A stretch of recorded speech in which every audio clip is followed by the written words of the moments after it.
Send the bill to the House. Thank you. Madam Speaker. I call Andrew Falloon. Thank you, Madam Speaker. It's a pleasure to take a brief call tonight on the first reading of the Commerce Amendment Bill. I want to congratulate Minister Farfoy on bringing to the House what is a very good piece of work that was brought over from the previous national government. But of course we will be opposing the bill for the very good reasons that my colleague Brett Hudson has already pointed out. So the key aspect of the bill is allowing for the Commerce Commission to undertake market studies. And that is a laudable goal, and I think if the bill stuck to that, that is something that we could all agree with. Where we differ, though, is that our belief is that those market studies should be initiated by government, not by the Commerce Commission alone.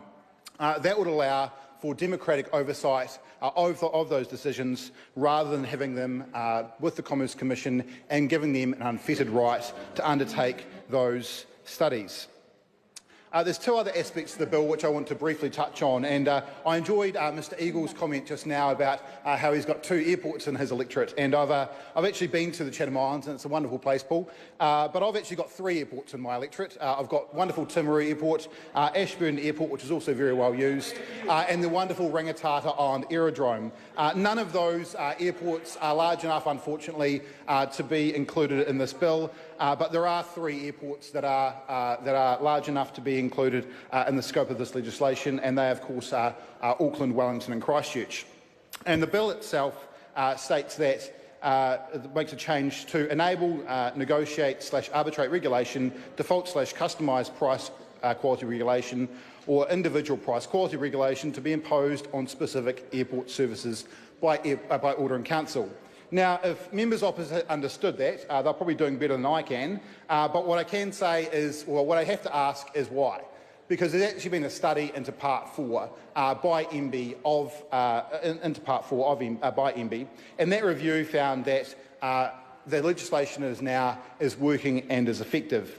In fact, it showed to be working so well that 2 of the airports of the 3 have actually lowered their fees as a result.